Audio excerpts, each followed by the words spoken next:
বাগেরহাটের নিভৃত গ্রামে রয়েছে চমৎকার একটি প্লেস, যেখানে আম বাগান, নারিকেল বাগান, বিভিন্ন ফুল ফলের বাগান, বিশাল আকারের কয়েকটি দিঘি, বোট রাইডিং, পানির নিচের টানেল, গ্রামীণ আবহের কিছু ভাস্কর্য আর তাজমহল সদৃশ অসাধারণ একটি স্থাপনার দেখা পাবেন।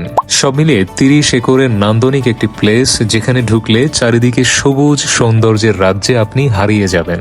বলছি বাগেরহাটের রঞ্জিতপুর গ্রামের চন্দ্রমহল ইকো পার্কের কথা। মাত্র 60 টাকা এন্ট্রি ফি দিয়ে ঢুকেই চারিদিকে রঙিন ফুলের বাগানের শোভায় আপনি মুগ্ধ হবেন।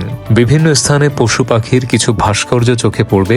নজর কাড়বে তাজমহলের মতো দেখতে এই চন্দ্রমহলটি। স্থাপত্য নকশার দারুণ এক নিদর্শন এটি। এখানে প্রবেশ করতে হয় পানির নিচের টানেল দিয়ে, আর এর ভেতরে রয়েছে বিভিন্ন প্রত্নতাত্ত্বিক নিদর্শন, দেশি বিদেশি মুদ্রা, ডাক টিকেট, যুদ্ধের অস্ত্র, প্রাচীন ঘড়ি, অলংকার, পাণ্ডুলিপি সহ বিভিন্ন মৃৎশিল্প নিদর্শন। চন্দ্রমহলের পেছনের অংশটুকু অনেক বেশি সুন্দর। লম্বা আম বাগানে হাঁটতে দারুণ লেগেছে, আর অন্য পাশে রয়েছে লম্বা নারিকেল বাগান। বেশ কয়েকটি সুদৃশ্য দিঘি চোখে পড়বে।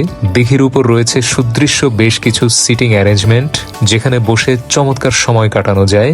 দিঘিতে চাইলে বোট রাইডিংও করা যায়। দিঘির পাড় ঘেঁষে একটি ক্যাফেও রয়েছে। বাচ্চাদের জন্য বেশ কিছু রাইড, দোলনা এবং স্লিপারও রয়েছে। এখানকার মিনি চিড়িয়াখানায় বেশ কিছু পশু পাখিরও দেখা পেলাম। আরেকটি কর্নারে রয়েছে আবহমান কালের গ্রাম বাংলার ঐতিহ্য ধারণকারী বেশ কিছু ভাস্কর্য।